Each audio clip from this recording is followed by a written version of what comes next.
PM Modi ने 41,000 करोड़ के rail projects का किया उद्घाटन। बोले बड़े सपने देखता है नया भारत और उन्हें पूरा करने में करना पड़ता है दिन रात काम। पीएम मोदी ने 554 रेलवे स्टेशन का किया शिलान्यास। कानपुर के भी 2 रेलवे स्टेशन इसमें शामिल। गोविंदपुरी अनवरगंज रेलवे स्टेशन पर दिखेगा बदलाव। प्रधानमंत्री नरेंद्र मोदी ने पीलीभीत रेलवे स्टेशन पर विभिन्न विकास कार्यों का किया वर्चुअली शिलान्यास। कार्यक्रम में शामिल हुए सांसद वरुण गांधी ने की मोदी की तारीफ। कानपुर में Adani defence system and technology limited के एम्यूनिशन मैन्युफैक्चरिंग कॉम्प्लेक्स का हुआ उद्घाटन। मुख्यमंत्री योगी आदित्यनाथ पहुंचे बतौर मुख्य अतिथि। राज्यसभा चुनाव को लेकर सपा और बीजेपी ने अपनाया dinner culture. CM Yogi Adityanath ने विधायकों को किया आमंत्रित, तो सपा प्रमुख ने भी रखा रात्रि भोज। नहीं रहे प्रख्यात गजल गायक पंकज उधास। लंबी बीमारी के बाद 72 साल की उम्र में लिया आखिरी सांस। नाम फिल्म के गाने चिट्ठी आई से आई थी प्रसिद्धि। आप देख रहे हैं के न्यूज, खबरों का सारथी। नमस्कार, स्वागत है आपका देश की बात। मैं हूं आपके साथ विशाल पंडित। इस वक्त की उत्तर प्रदेश की बड़ी खबर आपको बता रहे हैं। यूपी राज्यसभा चुनाव को लेकर बड़ी खबर। चुनाव कल मतदान है और उससे पहले सपा की बैठक में 8 विधायक नहीं पहुंचे। राकेश पांडे, अभय प्रताप सिंह, राकेश प्रताप सिंह, मनोज पांडे नहीं पहुंचे। विनोद चतुर्वेदी, महाराजी प्रजापति, पूजा पाल, पल्लवी पटेल नहीं पहुंची। यूपी से खबर, राज्यसभा चुनाव से जुड़ी बड़ी खबर। चुनाव से पहले सपा की बैठक में नहीं पहुंचे 8 विधायक। राकेश पांडे, अभय सिंह, राकेश प्रताप सिंह, मनोज पांडे नहीं पहुंचे। विनोद चतुर्वेदी समेत 8 विधायक नहीं पहुंचे। चुनाव से पहले सपा की बैठक में नहीं पहुंचे हैं 8 विधायक। बता दें आपको, कल मतदान होने से पहले आज रात्रि भोज पर सबको न्योता गया था। जितने भी सपा विधायक हैं, तो सपा के लिए दोहरा झटका है, क्योंकि उनके एक विधायक इरफान सोलंकी को वोट डालने की जो याचिका डाली गई थी वो खारिज हो चुकी है। पल्लवी पटेल सिर्फ और सिर्फ आलोक रंजन को वोट देंगी। पीडीए के जो उम्मीदवार हैं उनको वोट देंगी, बाकी और किसी को वोट नहीं देंगी। वो पहले कह चुकी है। राकेश पांडे, अभय प्रताप सिंह, राकेश सिंह और मनोज पांडे इस बैठक में नहीं पहुंचे। जो बड़े नाम हैं, विनोद चतुर्वेदी, महाराजी प्रजापति, पूजा पाल, पल्लवी पटेल। यूपी राज्यसभा चुनाव को लेकर बड़ी खबर आपको बता रहे हैं, जहां पर यह अंदेशा लगाया जा रहा था कि शायद कुछ विधायक नहीं पहुंचेंगे। वो दोनों तरफ था, भाजपा और सपा दोनों के खेमे से खबर आने की संभावनाएं थी। लेकिन सबसे पहले खबर आई है वोटिंग से पहले, जहां पर समाजवादी पार्टी के 8 विधायक अखिलेश द्वारा बुलाए गए डिनर पर नहीं पहुंचे हैं। और सबसे बड़ा नाम, जो नेता सचेतक दल है विधानसभा में, मनोज पांडे वहां नहीं पहुंचे। उनके साथ राकेश पांडे, ये रही वही राकेश पांडे हैं जिनके पुत्र बसपा से अम्बेडकर नगर के सांसद हैं और उन्होंने कल बसपा से इस्तीफा देकर भाजपा में शामिल हो गए हैं। तो यूपी राज्यसभा चुनाव को लेकर बड़ी खबर आपको बता रहा है। चुनाव से पहले सपा की बैठक में नहीं पहुंचे 8 विधायक। राकेश पांडे, अभय सिंह, राकेश सिंह, मनोज पांडे नहीं पहुंचे। विनोद चतुर्वेदी, महाराजी प्रजापति, पूजा पाल, आपको बता दें उमेश पाल की बहन और राजू पाल की वाइफ है पूजा पाल, जो समाजवादी पार्टी की टिकट से विधायक हैं। और इसी खबर पर अधिक जानकारी के साथ लखनऊ से हमारे संवाददाता कौशलेंद्र उपाध्याय फोन लाइन पर जुड़ चुके हैं। कौशलेंद्र, समाजवादी पार्टी के लिए एक बहुत ही बुरी खबर है, क्योंकि उनके जो विधानसभा में सचेतक दल के नेता है मनोज पांडे, वो नहीं पहुंचे हैं। क्या कोई बयान आया है कि हम किसी कारणवश नहीं पहुंच पाए? और एक लंबी फेहरिस्त आ गई, विनोद चतुर्वेदी, राकेश सिंह और अभय प्रताप सिंह, ये तमाम नेता नहीं पहुंचे। जी बिल्कुल, देखिए आपको बताएं कि अगर आप देखेंगे समाजवादी पार्टी, क्योंकि भारतीय जनता पार्टी जिस तरह से काम कर रही है, आप एक आकलन लगा लीजिए कि राज्यसभा चुनाव हो रहा है और राज्यपाल राज्यपाल के आवास पर जो है सभी विधायकों के एनडीए दल के घटक के जितने विधायक है सब लोगों को ला के वहां पे जो है लंच का कार्यक्रम, उसके बाद अगर आप देखेंगे लोक भवन में डिनर का कार्यक्रम कर रही है। तो एक चीज आप देखिए कि उसी दौर में समाजवादी पार्टी, क्योंकि 3 प्रत्याशी समाज जो है राज्यसभा के जो है इनके तरफ उतारे गए हैं, और वहां पे अगर जब कोई बैठक बुलाई जाए और वो जब व्हीप जारी हो, पार्टी की तरफ से कहा जाता है कि व्हीप जारी की गई है, और वहां पे सभी पार्टी के जो नेता होते हैं या कार्यकर्ता होते हैं या एमएलए होते हैं सभी लोग पहुंचते हैं, लेकिन आप वहीं देखिए कि 8 विधायक समाजवादी पार्टी कार्यालय में नहीं पहुंचते हैं, जबकि राष्ट्रीय अध्यक्ष का आदेश होता है कि नहीं सभी विधायक वहां पहुंचेंगे। अच्छा, हम एक चीज ये डिनाई भी कर सकते हैं कि चलिए ठीक है कि 1-2 विधायक जो अपने कार्यक्रम व्यस्त शेड्यूलों को जैसे क्योंकि नजदीकी है, चलिए ठीक है, उन्होंने कहा कि हम नजदीक है लेकिन जो क्षेत्र में कार्यक्रम लगे हैं उसको देखते हुए मैं नहीं पहुंच पा रहा हूं, लेकिन उन्होंने वहां पे जो है अपना पूरा बयान दिया। लेकिन आप सोचिए कि वहीं जो 4-5 विधायक एकदम जो है कि यहाँ से सिनेरियो से पूरा गायब रहते हैं, जिनके कहा जाता है कि समाजवादी पार्टी ने पूरा विधायकों को रहने के लिए, रुकने के लिए पूरी व्यवस्था की हुई है, वहां पे न पहुंचे, तो ये एक चीज बहुत बड़ी चीज होती है। और अगर आप देखें यही भारतीय जनता पार्टी जो एनडीए घटक दल के जितने भी विधायक हो, चाहे वो आप देखिए अपना दल यस के हो या जो है निषाद पार्टी के हो, ये तमाम लोग, और वहां तक 9 जो आरएलडी के जो अभी हाल ही में एनडीए में शामिल हुई आरएलडी, उनसे 9 विधायक वहां कार्यक्रम में पहुंचते हैं और वहीं पे साथ में डिनर करते हैं। उसके बाद मुख्यमंत्री योगी आदित्यनाथ उन सभी विधायकों से पर्सनली मिलते हैं। तो एक बहुत बड़ा चैलेंजिंग होता है। और जो कल का चुनाव है, क्योंकि 9 बजे से वोटिंग होनी है, उसके बाद इन विधायकों को जो जिनकी अनुपस्थिति है समाजवादी पार्टी में, क्या उनको बटोरने में या उनको जो है एक सिनेरियो में लाने के लिए क्या अगर काम करती है, तो एक बहुत बड़ा ये अपने आप में अचीवमेंट हो। लेकिन जो 8वां प्रत्याशी भारतीय जनता पार्टी का है, अगर वो कहीं न कहीं सेध लगाने की जो भारतीय जनता पार्टी कर रही है कि समाजवादी पार्टी में हमने सेध लगा दिया है, क्रॉस वोटिंग होगी, तो एक बहुत बड़ी एक चैलेंजिंग हो जाएगी। क्योंकि 8वें प्रत्याशी की अगर जीत भारतीय जनता पार्टी करवा लेती है, आगे आने वाले समय के लिए ये समाजवादी पार्टी के लिए अच्छा कौशल 2024 के लिहाजे से भी वो बहुत बड़ी कहबर हो जाएगी अगर 8वां प्रत्याशी वो जिता ले जाते हैं, और वो प्रत्याशी जो कि समाजवादी पार्टी की तरफ से भी राज्यसभा जा चुका हो। एकदम आप वो सिनेरियो पूरा सोचिए कि 2024 का इलेक्शन है और 13 जो है विधान परिषद के जो है सीटों का चुनाव है। आप सोचिए कि जिसमें 10 जो है भारतीय जनता पार्टी का और 3 समाजवादी पार्टी के प्रत्याशी वहां पे चुनाव होना है। अगर यही हाल रहा तो अगला जो चुनाव लोकसभा 2024 से पहले जो विधान परिषद का चुनाव होगा, वो तो एक लकीर खींचने की बात हो रही है। और सुनिए, ये हल्ला जो आप कह रहे हैं, अगर लोगों की बात हो रही, राजनीतिक गलियारे में जो चर्चा हो रही है, एक बहुत बड़ा संकेत जा रहा है। क्योंकि जब 8वें प्रत्याशी संजय सेठ ने वहां पे जब नामांकन किया था, तो ये कहा जा रहा था कि जब वहां पे नामांकन प्रक्रिया शुरू हुई तो उसी समय संजय सेठ का जो है फार्म खरीदा गया था।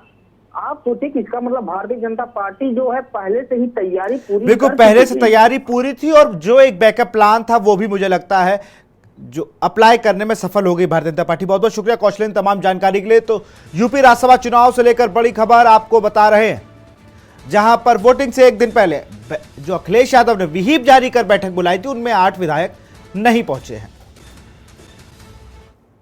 यहां रुकते छोटे से ब्रेक के लिए, जल्द हाजिर होंगे। आप देख रहे हैं की न्यूज खबरों का। ब्रेक के बाद आपका स्वागत है। अब रुक करते हैं छत्तीसगढ़ की खबरों का, जहां शक्ति जिले से खबर आपको बता रहे, जिले में भाजपा की आक्रामक रणनीति, अन्य पार्टी के 4 बड़े नेता करेंगे भाजपा में प्रवेश।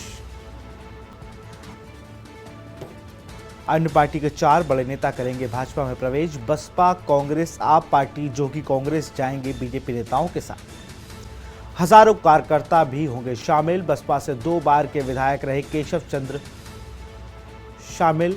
कांग्रेस के विधिक प्रदेश मंत्री कमल पटेल शामिल, जो कि कांग्रेस से प्रत्याशी रहे टेकचंद चंद्रा होंगे शामिल। आप पार्टी से प्रत्याशी रहे अनुभव तिवारी भी शामिल होंगे,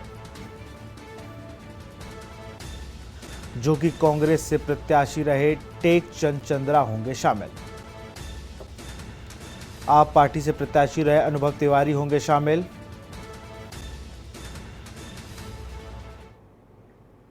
छत्तीसगढ़ के शिमला कहे जाने वाले मैना पाट के समापन समारोह में सीतापुर विधानसभा के विधायक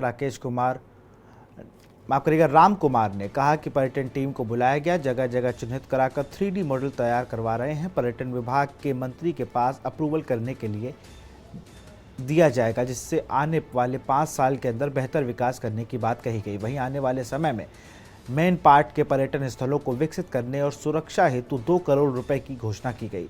वहीं मेन पार्ट में विश्व का दूसरा लंबा झंडा के रूप में स्थापित करने के लिए 1 करोड़ रुपए की घोषणा की गई है। महोत्सव को और बेहतर बनाने के लिए हर वर्ष 50 लाख रुपए देने की घोषणा भी की गई। वहीं स्थानीय कलाकारों की अपेक्षा को लेकर आने वाले समय में बेहतर करने की बात कही गई। मैना पाट के पेड़ों पौधों को सुरक्षित करने के लिए आवश्यक दिशा निर्देश भी दिए गए।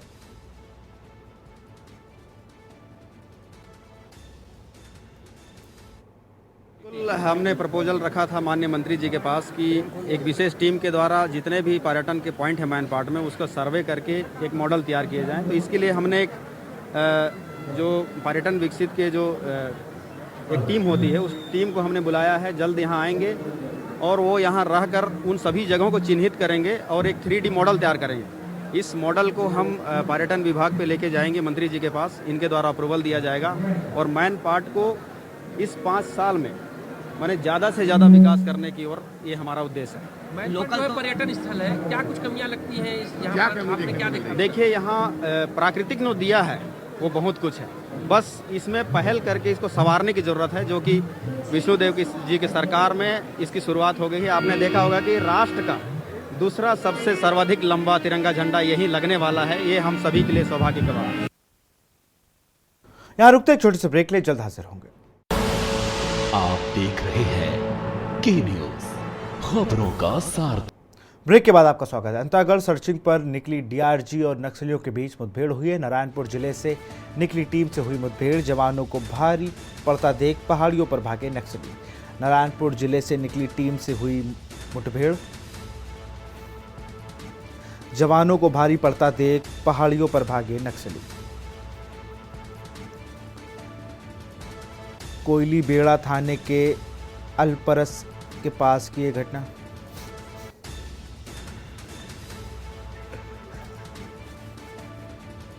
नारायणपुर जिले से निकली टीम पर हुई मुठभेड़, जवानों को भारी पड़ता देख पहाड़ियों से भागे नक्सली। कोयली बेड़ा थाने के अलपरस जंगल के पास की घटना। अंतागढ़ सर्चिंग पर निकली डीआरजी नक्सलियों के बीच मुठभेड़। और कांकेर से खबर आपको बता रहे, पीडब्ल्यूडी अधिकारी के साथ ठेकेदार द्वारा मारपीट का मामला आया है सामने। कांकेर से खबर, पीडब्ल्यूडी विभाग के अधिकारी के साथ ठेकेदार की मारपीट का मामला सामने आया। अधिकारी कर्मचारियों ने कलेक्टर से की गिरफ्तारी की मांग। ठेकेदार ने अधीक्षक गण अभियंता के घर में घुसकर की थी मारपीट। ठेकेदार ने अभियंता पर कमीशन का लगाया था आरोप।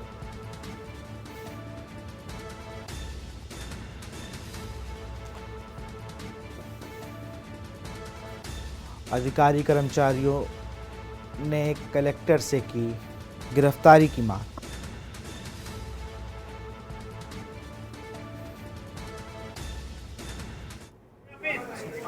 ऐसा है, जो घटना संबंधित ठेकेदार द्वारा विगत 23 तारीख को की गई है, उनके साथ हाथापाई की गई, मारपीट गई। एक अनुबंध अधिकारी और ठेकेदार दोनों मिलजुल के काम करना रहता है ना। बहुत समझाइश करने के बाद भी उन्होंने टाइम पे काम नहीं कर पाया और टाइम न करने के बाद भी उनको समझाइश दी गई कि आप सही कीजिए, समय पे कर दीजिए काम। और जैसा अनुबंध में होता है वो अनुबंध नियमानुसार ही कार्यवाही की है साहब ने जो भी की। मतलब 23/2/2024 को मतलब एसी साहब हमारे कांकेर है ना, उससे मतलब कुछ ठेकेदार द्वारा हाथापाई किया है। उसी संबंध में हम यहाँ पर विज्ञापन देने आए हैं, है ना। और घटनाक्रम इस प्रकार के था कि मतलब केसकाल बांसकोट अमरावती 1 से 9 को बीटी रिन्यूअल का कार्य करना था, है ना। 17 5/2023 को शैलेंद्र शर्मा जो बिनाका कंस्ट्रक्शन के नाम से कांकेर का है उसको काम करने के लिए दिया गया था, परंतु उनका टाइम था 16/8/2023 तक के कार्य को पूर्ण करना था। यहाँ रुकते छोटे से ब्रेक के लिए, जल्द हाजिर होंगे। आप देख रहे हैं की न्यूज खबरों।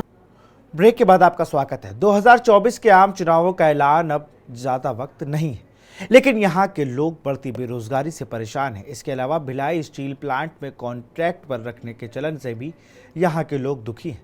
इस रिपोर्ट में देखिए।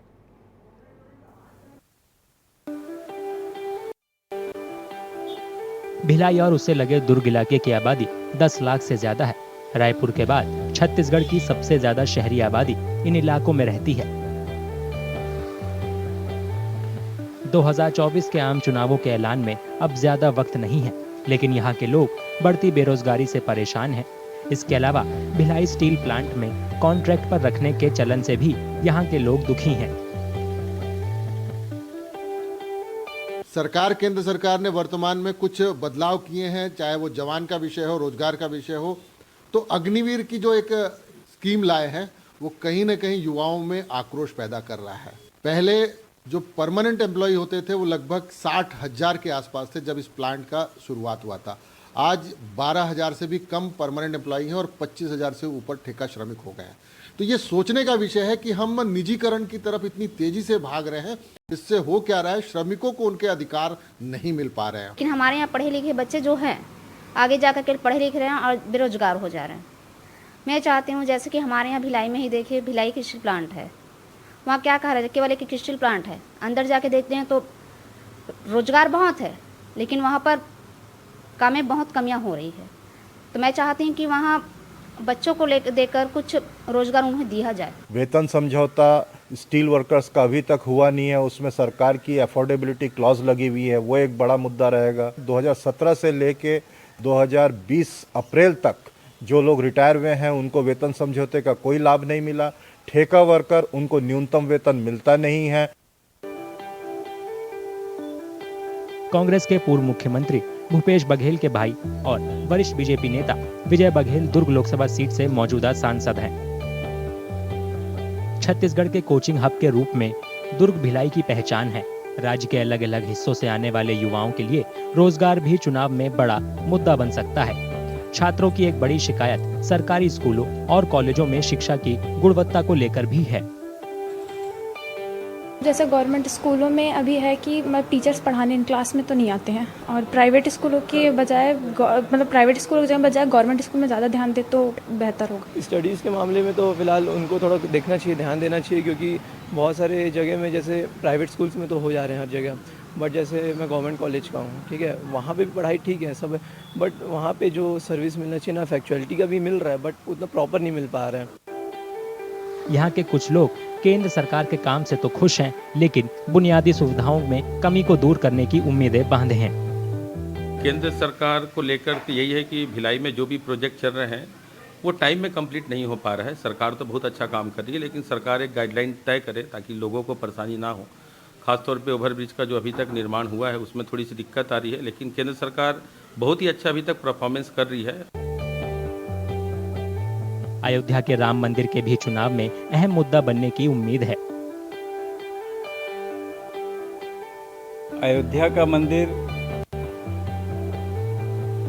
भारत की शान है मेरी भाषा में, और हिंदू वर्ग के लोग जो राम की पूजा करने वाले लोग हैं, सिर्फ हिंदू वर्ग ही नहीं है। आज तो हमको देखने में आया कि अबू धाबी में भी मुस्लिम कंट्री होने के बाद वहाँ पे मंदिर बनाया गया और जिसकी पूजा करने के लिए देश के प्रधानमंत्री को बुलाया गया। निश्चित रूप से अयोध्या देश का हृदय होगा और इसका असर जरूर पड़ेगा। तो राम मंदिर और धर्म की बात, तो धर्म और राजनीति को दोनों को अलग रखना चाहिए, और अगर हम धर्म को राजनीति में लाते हैं तो एक समय ऐसा आएगा कि देश में सिर्फ राजनीति ही एक धर्म बन के रह जाएगी। भिलाई में हम लोग आज से नहीं रह रहे हैं, जब से पैदा हुए हैं तब से लेकर आज तक ये एक ऐसा शहर है जिसे लघु भारत कहा जाता है। यहाँ रामनवमी, दुर्गा पूजा, गणेश पूजा, शिव पूजा, जन्माष्टमी, ईद, फिर आपका बड़ा दिन, सब चीज़ बराबरी से मनाया जाता है। कभी किसी को किसी तरह की रोक नहीं थी। तो इसीलिए ये सिर्फ एक राजनीतिक मुद्दा है, लोगों को बरगलाने की मुद्दा है। अयोध्या में अभी राम मंदिर बना है, सभी जगह जैसे कि एक ही दिन का हो गया, बस जय श्री राम जय श्री राम। 22 जनवरी को हाँ हमने दिया जलाया, दिवाली मनाई, बस यही सब का कहना है। दूसरे दिन क्या हुआ, कुछ नहीं। तो मैं वहाँ भी चाहती हूँ, पूजा अपनी एक जगह एक अलग है, ठीक है, आस्था कीजिए, पूजा कीजिए। प्लस वहाँ पर एक और बात है कि जैसे बच्चों को भी लेकर, जैसे कि स्टूडेंट्स लेकर, जैसे पढ़े लिखे हैं, वहाँ उनको कुछ रोजगार दिया जाए। साथ लगती राजनांदगांव सीट के लोग केंद्र सरकार के काम से खुश हैं। इस सीट पर बीजेपी पिछले 3 बार से चुनाव जीतती आ रही है। अब राज्य में भी बीजेपी सरकार बनने पर लोग तेजी से विकास की उम्मीद कर रहे हैं। केंद्र की बहुआयामी योजना है जल जीवन मिशन और प्रधानमंत्री आवास योजना के अंतर्गत जो केंद्र सरकार के काम चल रहे हैं अभी तक तो काफ़ी ठीक हैं, और प्रदेश में डबल इंजन की सरकार होने के कारण और भी काम यहाँ तेज़ी से होगा, ऐसी उम्मीद है। हालांकि कुछ लोगों की दिक्कतें भी हैं। उनका कहना है कि लोकसभा चुनाव के लिए प्रचार शुरू होने पर पार्टियां इस ओर भी ध्यान देंगी। जैसे राजनांदगांव की दृष्टि से अपन देखें तो स्वास्थ्य सुविधाएं हैं और शिक्षा को बेहतर किया जा सकता है, क्योंकि कॉलेजेस तो नंबर ऑफ़ कॉलेजेस तो खुल गए हैं, लेकिन उस पर डिपेंड नहीं करके हम इस चीज़ को क्वालिटी को सुधारें एजुकेशन की, ताकि यहाँ के बच्चे यहीं एजुकेशन का लाभ ले सके, न कि पुणे, मुंबई, बेंगलोर इस तरफ बच्चे एजुकेशन के लिए रुख करते हैं, तो वो हमारे छत्तीसगढ़ में हमारे यहाँ संभव हो पाए। दूसरा, स्वास्थ्य सुविधाएं जो है हमारे यहाँ राजनांदगांव में मेडिकल कॉलेज तो खुल गया है, लेकिन आए दिन वहाँ कुछ न कुछ समस्याएं आती हैं, तो स्वास्थ्य संबंधी सुविधाएं भी बेहतर की जा सकती हैं। यात्री यदि रेलवे की सुविधा लेता है तो उसको ट्रेनें टाइम से चलनी की अपेक्षा करता है, टाइम से चले। लेकिन अभी हमने देखा है पिछले कुछ वर्षों में ये चीज़ें काफ़ी फेस की है लोगों ने, और लोग परेशान हैं। गाड़ियाँ कैंसिल हो रही हैं, टाइम से नहीं चल रही हैं। अभी गवर्नमेंट का फोकस जो है केवल ट्रेनों में आरामदायक सफ़र को लेकर है और स्टेशनों का कायाकल्प करने को लेकर है, लेकिन टाइमिंग के मामले में अभी वो जो है उसमें गंभीरता देखने नहीं मिल रही। ये बहुत दुखद पहलू है रेलवे का। 2019 के लोकसभा चुनावों में छत्तीसगढ़ की 11 में से बीजेपी को 9 सीटों पर जीत मिली थी, जबकि कांग्रेस के खाते में 2 सीटें गई थी। राज्य में हाल ही में हुए विधानसभा चुनावों में बीजेपी ने 90 में से 54 सीटें नाम कर शानदार जीत दर्ज की, जबकि कांग्रेस को 35 सीटें मिली।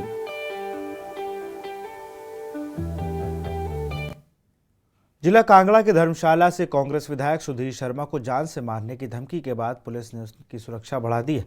मीडिया से बातचीत के दौरान कांग्रेस विधायक ने आरोप लगाते हुए बताया कि कुछ लोगों ने उनके स्टाफ सदस्यों को फोन करके अप्रत्यक्ष रूप से धमकी दी है। सुधीर शर्मा ने इस संबंध में मुख्यमंत्री सुखविंदर सिंह सुक्खू और प्रदेश के डीजीपी से बात की है।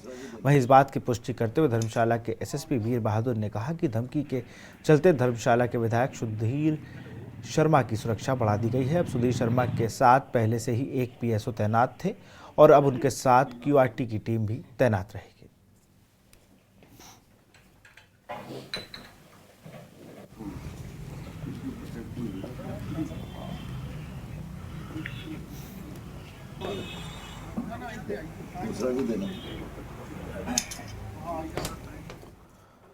और फर्रुखाबाद से खबर आपको बता रहे, मुख्यमंत्री सामूहिक विवाह योजना में हुई शादियां, 169 जोड़ों की हुई शादी, 7 जोड़ों का हुआ निकाह। गरीबों के बेटी बेटों की शादी की जिम्मेदारी सीएम ने ली। फर्रुखाबाद से खबर, मुख्यमंत्री सामूहिक विवाह योजना में हुई हैं शादियां, 169 जोड़ों की हुई शादी, 7 जोड़ों का हुआ निकाह।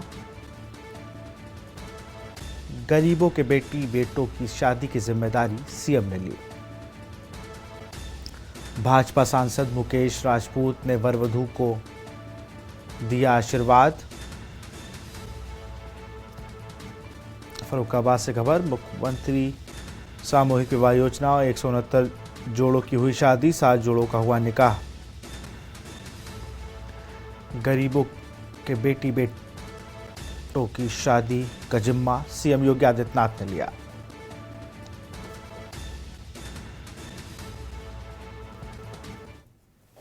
आज ये टोटल 169 थे, जिसमें 7 निकाह हुए हैं और बाकी 162 शादियाँ हुई। और मैं सभी नव दंपति को ढेर सारी शुभकामनाएं देता हूं माननीय मुख्यमंत्री जी की तरफ से।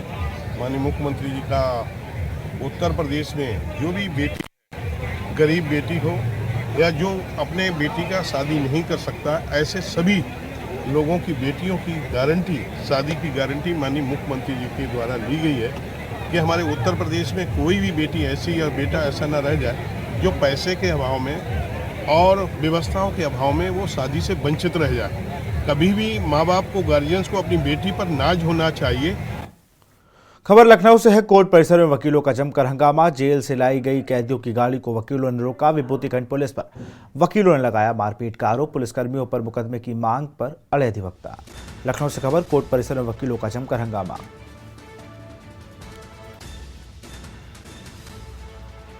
जेल से लाई गई कैदियों की गाड़ी को भी रोका। विभूतिखंड पुलिस पर भी वकीलों ने लगाया मारपीट का आरोप। पुलिसकर्मी पर मुकदमे की मांग पर अड़े अधिवक्ता। लखनऊ से खबर। कोर्ट परिसर में वकीलों का हंगामा। जेल से लाई गई कैदियों की गाड़ी को वकीलों ने रोका।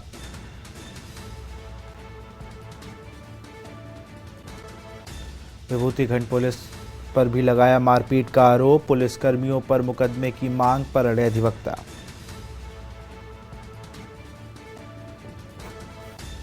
लखनऊ से खबर। कोर्ट परिसर में वकीलों का जमकर हंगामा। जेल से लाई गई कैदियों की गाड़ी को वकीलों ने रोका।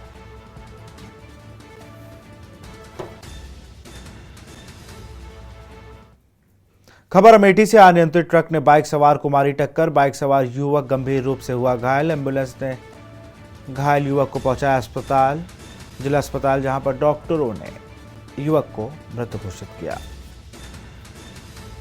एम्बुलेंस ने घायल युवक को पहुंचाया जिला अस्पताल, जहां पर डॉक्टरों ने युवक को किया मृत घोषित। अमेठी से खबर। अनियंत्रित ट्रक ने बाइक सवार को मारी टक्कर। बाइक सवार युवक गंभीर रूप से हुआ घायल। खबर बहराइच से है। तेज रफ्तार कार अनियंत्रित होकर पलटी। सहारा ग्राउंड में पलटी कार। बाल बाल बचे लोग। कार की रफ्तार देख लोगों में मची भगदड़। सहारा ग्राउंड में पलटी कार। बाल बाल बचे लोग। कार की रफ्तार देख लोगों में मची भगदड़। लोगों की मदद से चारों को सुरक्षित निकाला गया। बहराइच से खबर। तेज रफ्तार कार अनियंत्रित होकर पलटी। सहारा ग्राउंड में पलटी कार। बाल बाल बचे लोग। कार की रफ्तार देख लोगों में मची भगदड़। लोगों की मदद से चारों लोगों को सुरक्षित निकाला गया। बहराइच से खबर। तेज रफ्तार कार अनियंत्रित होकर पलटी। सहारा ग्राउंड में पलटी कार। बाल बाल बचे लोग।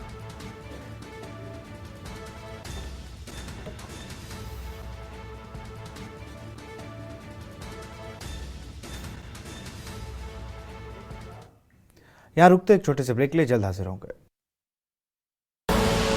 आप देख रहे हैं के न्यूज, खबरों का सार। ब्रेक के बाद आपका स्वागत है। खबर लखनऊ से। अवैध निर्माण को लेकर एलडीए निगम का संयुक्त अभियान। अकबर नगर इलाके में अतिक्रमण रोधी अभियान शुरू। अधिकारी मय फोर्स के बड़ी संख्या में तैनात रहे।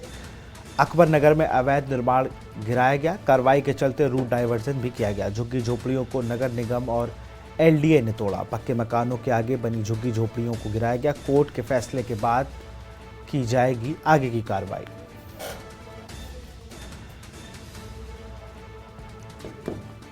कार्रवाई के चलते रूट डाइवर्जन भी लगा। झुग्गी झोपड़ियों को नगर निगम और एलडीए ने तोड़ा। पक्के मकानों के आगे बनी झुग्गी झोपड़ियों को गिराया।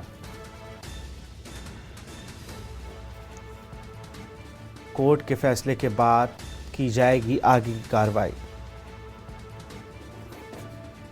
लखनऊ से खबर। अवैध निर्माण को लेकर एलडीए और निगम का संयुक्त ऑपरेशन।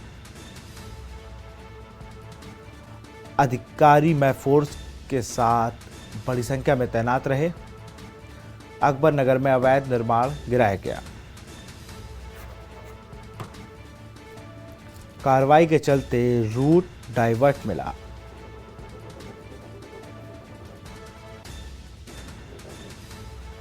झुग्गी झोपड़ी को नगर निगम की टीम ने गिराया। पक्के मकानों के आगे बनी झुग्गी झोपड़ियों को गिराया।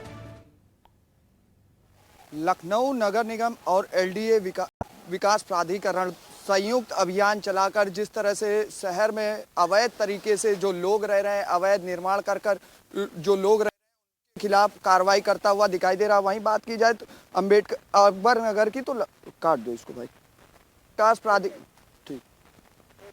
लखनऊ विकास प्राधिकरण और नगर निगम की संयुक्त टीम ने अभियान चलाकर जिस तरह से बात की जाए अकबर नगर की, राजधानी लखनऊ की, तो यहाँ काफ़ी संख्या में अवैध तरीके से जो निर्माण बनाए गए थे उसको लेकर कहीं ना कहीं अब लखनऊ विकास प्राधिकरण और नगर निगम की टीम, वहीं बात की जाए पुलिस प्रशासन की टीम, तो लगातार कार्रवाई करता हुआ दिखाई दे रहा। वहीं बात की जाए अगर अकबर नगर की, तो अकबर नगर के लोगों ने हाईकोर्ट का भी सहारा लिया, कोर्ट का भी सहारा लिया। उन लोगों की शायद ज़मीनें बच भी जाएंगी जो कोर्ट के पास गए, और कुछ ऐसे लोग भी हैं जो जिन्होंने कोर्ट का सहारा नहीं लिया। वो चाहते थे कि हम इस ज़मीन पे रह रहे हैं तो रहते रहें, लेकिन कोर्ट ने जब इस दौरान सबूत मांगे तो सबूत में ना वो अवैध निर्माण का चिट्ठा दिखा सके या कहा जाए मानचित्र दिखा सके, ना मालिकाना हक दिखा सके। तो इसको लेकर अब लखनऊ विकास प्राधिकरण और नगर निगम बड़े स्तर पर कार्रवाई करता हुआ दिखाई दे रहा। वहीं बात की जाए अगर मकानों की संख्या की बात कर लें तो लगभग 1100 से ज़्यादा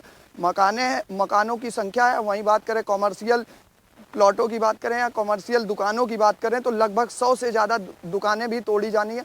फिलहाल देखने वाली बात ये होगी कि आखिर जिस तरह से लगातार अवैध निर्माण शहर में बस रहे हैं उनके खिलाफ अगर इस तरह से कार्रवाई होती रही तो आगे आने वाले समय में जरूर राजधानी लखनऊ की तस्वीर बदलती हुई दिखाई देगी। सहयोगी आदित्य के साथ मैं दीपक पांडे, के न्यूज़, लखनऊ।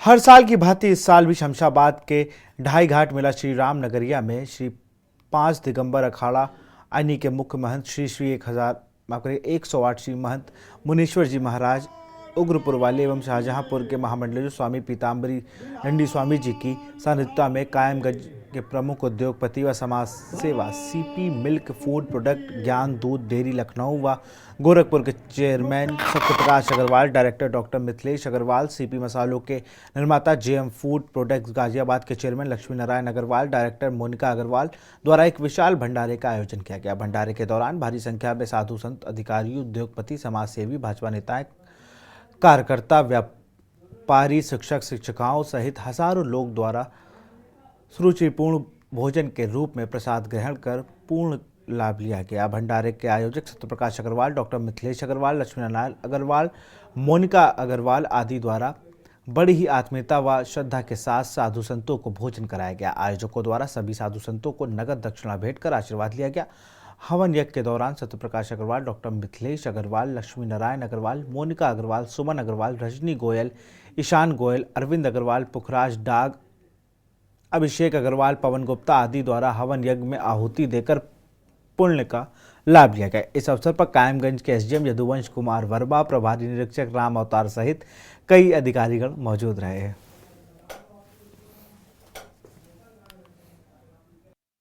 ये कब से आपके द्वारा कराया जा रहा है गंगा जी पर और किस उद्देश्य में किया जा रहा है? करीब 35 साल से हो सकता है सिर्फ 4 ज़्यादा हो रहे हैं। और इससे पहले अग्रवाल धर्मशाला में होता था, उसके बाद गंगा जी को होने लगा। हमारे जो त्यागी बाबा जी हैं उन्होंने शुरू कराया और तब से हमारा परिवार अनुभव इसको करता है। तो और क्या क्या कार्यक्रम होते हैं जैसे आपने गंगा जी में? गंगा जी में यज्ञ होता है, रासलीला होती है और इसके अलावा कथा। आगे क्या ये चलेगा कब तक? गंगा स्नान होता है सबसे ज़्यादा जरूरी, तो गंगा सबसे ज़्यादा किसी को मालूम है कब तक चलेगा। जब तक भाई साहब हैं तब तक तो ये चलेगा ही। और आगे बच्चों का जैसा रहा, बच्चे तो और होना आ रहा है वो तो और अच्छा चलाएंगे। यहाँ रुकते छोटे से ब्रेक ले, जल्द हाजिर होंगे। आप देख रहे हैं की न्यूज खबरों।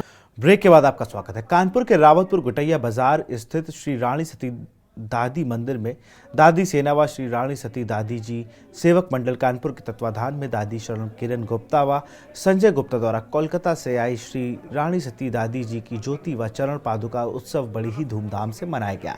इस अवसर पर दादी शरण सेवक राजेंद्र गुप्ता, सुचिता गुप्ता, संजय गुप्ता, किरण गुप्ता, सिद्धार्थ गुप्ता, मयूरी गुप्ता, सुमित गुप्ता, कमल, मीनाक्षी गुप्ता, शिवम गुप्ता, सोनल गुप्ता, लक्ष्य गुप्ता, कुणाल गुप्ता, शिवा गुप्ता, सर्वेश गुप्ता व रीना गुप्ता, रजनी गुप्ता, आशीष गुप्ता, सतीश गुप्ता सहित तमाम दादी शरण सेवक द्वारा भव्य चरण पादुका शोभा यात्रा निकाली गई। मंदिर में साया 3 बजे से भजन संध्या का आयोजन किया गया। कोलकाता के भजन गायक सौरभ भारद्वाज द्वारा दादी जी भजनों की बहाई गई और भक्ति की बहार के दौरान भारी संख्या में मौजूद दादी सेवकों द्वारा जमकर नृत्य किया गया। पहले दादी जी की भव्य श्रृंगार व चरण पादुकाओं का दादी सेवकों द्वारा भव्य श्रृंगार किया गया। श्री दादी जी की आरती के उपरांत आयोजित विशाल भंडारे का आयोजन किया गया। ये दादी जी की जो कीर्तन यहाँ पर हुआ है, ये कीर्तन हुआ है दादी सेना के तत्वाधान में।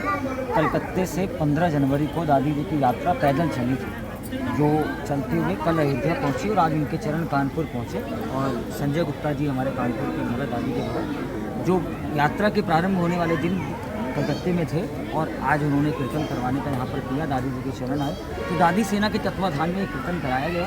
ये यात्रा यहाँ से चलकर आगे लखनऊ की ओर देखते हुए ये झुंझुनू धाम पहुँचेगी 2 अप्रैल को। 2 अप्रैल से लेकर 7 अप्रैल तक दादी का वहाँ पर कीर्तन कराया गया। और जितने भी भगत यहाँ से दादी जी की यात्रा में जा रहे हैं, वो सारे भगत निःशुल्क यात्रा के अंदर में जा करके कोई भी सम्मिलित हो सकते हैं। अच्छा, ये जो 56 भोग लगाया गया है, आप क्या इसे कलकत्ता से तैयार करके लाए हैं? हाँ जी, बताया गया है। हाँ, ये 56 भोग कलकत्ता के हमारे एक बड़े ही प्रसिद्ध मिठाई वाले हैं गुप्ता ब्रदर्स, उनके यहाँ से आई और मैं ही लेकर के आया हूँ। ये इतना मैनेज कैसे किया आपने कलकत्ता से यहाँ आना? कलकत्ते की भगत है वो सारे, उन्होंने व्यवस्था करवा दी ट्रेन पर रखवाने की, फिर ट्रेन से साथ में। तो ये यात्रा कब तक झुंझुनू पहुँचेगी? ये 2 अप्रैल को झुंझुनू पहुँचेगी। 2 अप्रैल को दादी के दरबार के जो चरण चल रहे हैं दादी के, वो चरण झुंझुनू पहुँचकर 2 अप्रैल को, उसके बाद फिर 2 अप्रैल से लेकर 7 अप्रैल तक 5 दिन का वहाँ पर कीर्तन कराया गया। ये चरण जो भेंट किए गए हैं ये दादी के, ये कहाँ? ये दादी के हैं। कलकत्ते से जो यात्रा चल रही है, जहाँ जहाँ भी उनका पड़ाव है, जहाँ जहाँ भी उनके भगत है, तो जहाँ जहाँ पर दादी रात में रुकेगी, जहाँ जहाँ उनके चरण जाएंगे, वो सारे चरण उन भक्तों को दिए जाएंगे। तो दादी के घर पे आज इनकी बारी थी, आज इनके यहाँ कीर्तन हुआ। और कुछ संदेश देना चाह रहे हैं अपने भक्तों? बस यही देना चाह रहे हैं कि कलयुग की प्रधान देवी है ये, कलयुग के अंदर में इसकी जोत जलती है, कलयुग की सती है। इसका जैसे जैसे कलयुग बढ़ेगा वैसे वैसे दादी का नाम बढ़ेगा। एक बार जाकर के अगर सच्चाई देखनी तो आप झुंझुनू धाम जाकर देखो। होके आया। हाँ, झुंझुनू धाम के अंदर दादी का दरबार है। और ये दादी का दरबार जो झुंझुनू धाम में बना है, ये अब मैं बताना चाहूँगा कि महाभारत जब हुआ था तो अभिमन्यु की जो पत्नी उत्तरा थी, उनको भगवान श्री कृष्ण ने उस समय जब वो सती होना चाह रही थी, जब अभिमन्यु ने चक्रव्यूह के अंदर में जब उन्हें मृत्यु हो गई थी, प्राप्त हो गई थी षड्यंत्र के कारण, तब जाकर के उत्तरा ने कहा था कि मैं सती होना चाहती हूँ। तब भगवान श्री कृष्ण ने उन्हें रोक लिया था और वरदान दिया था कि कलयुग में तू जाकर के सती होगी। तो ये कलयुग में जो सती हुई है वो वही उत्तरा है जो द्वापर से जो महाभारत युग में थी, वही सती यहाँ पर झुंझुनू धाम के अंदर में विराजमान हुआ है। यार रुकते हैं छोटे से ब्रेक के लिए, जल्द हाजिर होंगे। आप देख रहे हैं की न्यूज। ब्रेक के बाद आपका स्वागत है। सीतापुर सिधौली बेसवा मार्ग पर स्थित ब्राइट फ्यूचर पब्लिक स्कूल में 11वां वार्षिक उत्सव समारोह बड़ी धूमधाम व हर्षोल्लास के साथ मनाया गया। पनोरमा 2024 वार्षिक उत्सव कार्यक्रम में मुख्य अतिथि प्रदेश सरकार के नगर विकास मंत्री राकेश राठौर गुरु द्वारा दीप प्रज्वलन कर शुभारंभ किया गया। कार्यक्रम में बच्चों ने सांस्कृतिक कार्यक्रमों की श्रृंखला में प्रथम दुर्गा वंदना की। इसके उपरांत विद्यालय के नन्हे मुन्ने बच्चों द्वारा मनमोहक नृत्य प्रस्तुत किए गए, जिनके बोल 5 लिटिल थे। बहुत बहुत धन्यवाद आपके बच्चे को भी देखा, पर बड़ा अनुभव अच्छा था, सब राममय था। मैं ये चाहता हूँ कि बच्चों जैसे हैं भगवान राम जी जिसे आदर्श पुरुष थे, और राम अगर बनना है तो राम तरीके से आप विचार अपने करना चाहिए। मैं चाहता हूँ कि